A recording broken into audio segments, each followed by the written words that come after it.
মেঘার খুনের পিছনে দায়ী আসল অপরাধী এবার জেলে থাকা কুসুমের সঙ্গে মুখোমুখি হলো। হ্যাঁ বন্ধুরা, ভিডিওতে লাইক দিয়ে দেখতে থাকুন। যে মুহূর্তে কিনা কুসুমকে গ্রেফতার করে পুলিশে চার দেওয়ালির মধ্যে জিম্মি করে রাখে, ঠিক তার পর মুহূর্তে কুসুমের সঙ্গে দেখা করার জন্য যখন কিনা শঙ্কর যায়, এবং সেই মুহূর্তে কুসুম যখন কিনা শঙ্করের সঙ্গে দেখা করতে একদমই অনিচ্ছা প্রকাশ করে, ঠিক সেই মুহূর্তে আয়ুষ যখন কিনা বাড়ি ফেরা মাত্রই বলতে থাকে যে মা, আমি ভাবতে পারছি না, আমি বিশ্বাস করতে পারছি না যে কুসুম এরকম একটা নোংরা ঘৃণ্য কাজ করতে পারে, যে ও মেঘাকে সহ্য করতে না পেরে এক পর্যায়ে মেঘার উপরে গুলি চালিয়ে মেঘাকে খুন করে ফেলবে। কিন্তু এরকমটা করার পেছনের কারণটা কি আছে আমি সেটা তো বুঝতে পারছি না।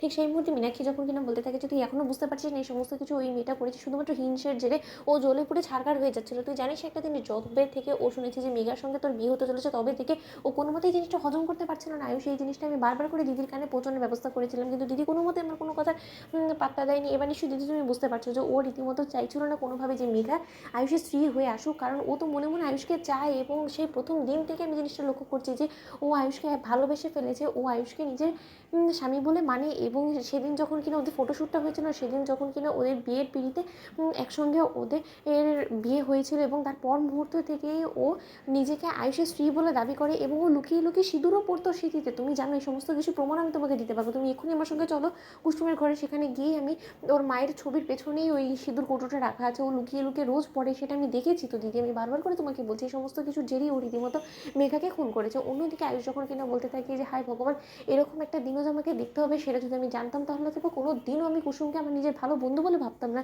কিন্তু মা, আমি তোমাকে বলে দিচ্ছি কুসুম যেটা করেছে সেটা অন্যায় অপরাধ, এবং ওর যাতে সুষ্ঠু বিচার হয় সেই ব্যবস্থাই তুমি করবে। শঙ্কর কাকার মুখের দিকে তাকিয়ে তুমি কোনো মতে কুসুমকে কিন্তু ক্ষমা করবে না। ঠিক সেই মুহূর্তে ইন্দ্রাণী গাঙ্গুলি যখন বলে রাখে যেটা তো প্রশ্নই ওঠে না, মেঘার মতন একটা নিরীহ নিরুপায় মেয়েটাকে এরকমভাবে নির্মমভাবে হত্যা করে আমি এরকম একটা দাগি আসামিকে ছাড়িয়ে আনবো জেল থেকে, তুমি সেটা ভাবলে কী করে বলো তো আয়ুষ?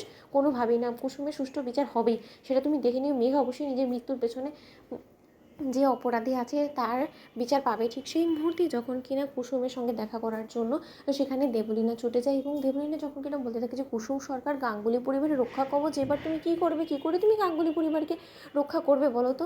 তুমি তো গাঙ্গুলি পরিবারের ঢাল হয়েছিলে, তাই না? তুমি সব ধরনের বিপদ আপদ থেকে গাঙ্গুলি পরিবারকে উদ্ধার করবে, এবার তো তোমাকেই আমরা জেলে ভরে দিলাম।